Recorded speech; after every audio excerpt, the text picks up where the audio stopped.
É muito comum a gente ver jogadores agressivos fazendo cagadas nas mesas e perdendo muita grana, mas uma das coisas que a gente não fala, mas que se perde muito dinheiro, é que jogadores tights têm falhas graves e deixam muito dinheiro na mesa, principalmente no Omaha 5 cartas, onde a interação dos boards com as mãos mudam muito a cada street. E se você é esse cara que está sempre enxergando um monstro na sua frente, está sempre achando que o seu jogador adversário está ganhando a mão, eu preciso falar com você sobre alguns pontos que você precisa pensar. Eu tive esses casos no time nos últimos meses, onde jogadores muito bons, que estavam com um nível teórico muito bom, range pré-flop muito ajustado, c-bet, com uma concepção de jogo muito boa, estavam deixando dinheiro na mesa e não conseguiam mais ser lucrativos quando começavam a jogar uns limites um pouco mais altos, aonde os jogadores são de um nível um pouco melhor e eles não conseguiam fazer acontecer nas mesas. Analisando o jogo de uma forma um pouco mais profunda, eu vi que o grande problema, a grande tacada ali, estava sendo que aqueles jogadores um pouco tight, mais tight do que deveriam, estavam enxergando sempre os monstros nas mãos dos adversários. A gente chama isso de range percebido.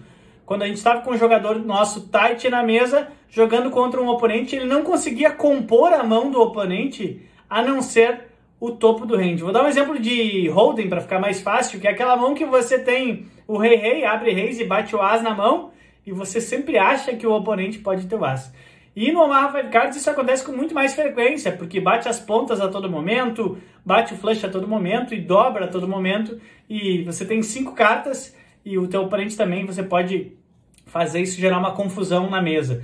E claro, isso é um tilt, entre aspas, que vai levar muito dinheiro seu e você não vai perceber, porque você só percebe quando acontece uma cagada e vai todas aquelas fichas para dentro da mesa e você vê que você fez cagada e errou. Mas quando você é tight da check fold ou bet fold, check fold, bet fold, você não consegue conscientemente mensurar o quanto isso está criando problema no teu jogo. Então a dica aqui, a resposta sobre esse questionamento de eu tô sempre em dúvida sobre o que o meu oponente tem, é que você comece a trabalhar a teoria de ranges percebidos, que é você conseguir definir para o teu oponente não uma mão específica, e sim um range de mãos que ele pode ter. Range nada mais é do que isso, você tentar supor que tipos de mãos ele poderia ter naquela situação. E esse range de mãos ele vai ser definido pela posição que ele está pré-flop, se ele daria raise pré-flop ou não, se no flop você c-betando ele daria raise ou só pagaria com um tipo ou outro de mão. Então você precisa começar a pensar não só em dobrou a carta, ele deve ter o full, ou bateu o flush, e ele tem o flush. Eu vou ter que dar check fold aqui, se bater as pontas eu vou ter que dar check fold aqui, porque principalmente fora de posição você vai perder muita grana. Então uma dica aqui é que você comece a pegar mãos isoladas que você ficou em dúvida, que você vá no nosso fórum no Facebook, que a gente tem um fórum aberto, e poste aquelas mãos e pergunte se você tomou uma decisão correta ou não e qual é que seria o range de mão do oponente. Quando você consegue classificar, vou falar de uma maneira grosseira aqui, mas para você ter ideia, você consegue compor o range do cara em 3 situações. Ou ele pode ter me pago aqui com 2 pares, ou com o flush draw, ou com as 2 pontas. E aí, no turn, bateu uma carta e você tem que tomar uma decisão. Você vai imaginar que se das 3 situações claras que você consegue tomar, ele acertou uma das situações, então quer dizer que você não deve foldar a mão ali. Ou se ele acertou 2 daquelas situações, você já está mais tendencioso, porque são 66% de vezes que ele vai ter acertado a foldar. Claro, essa maneira é super simplista e grosseira que eu estou falando aqui.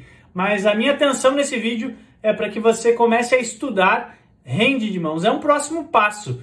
Você definiu o seu range pré-flop. Você está conseguindo c-betar as situações com tranquilidade. Um próximo ponto e muito importante para você virar a chave no poker é você começar a definir o range percebido do seu oponente. Entender que mãos você está percebendo para ele está imaginando que você tenha, e qual é a mão do teu oponente diante daquela situação. Isso, na teoria, é range percebido. Começa a estudar isso, procurar conteúdos, porque é a virada de chave que você vai precisar dar no teu game para subir limites mais altos. Aqui, para dar um exemplo, você consegue jogar 50-1 e 1-2 de PLO 5 hoje no PP Poker sem muito essa clareza de hands percebidos.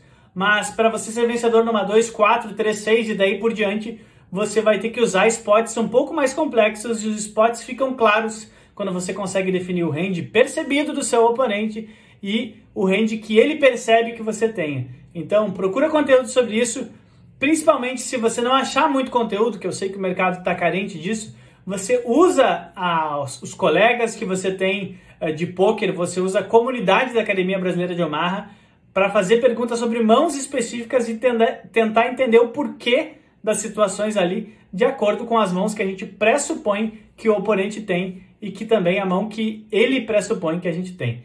Beleza? Qualquer dúvida, se você quiser fazer uma pergunta e de repente está no quadro aqui semana que vem, bota nos comentários aqui ou manda um direct no Instagram que eu vou tentar responder para você.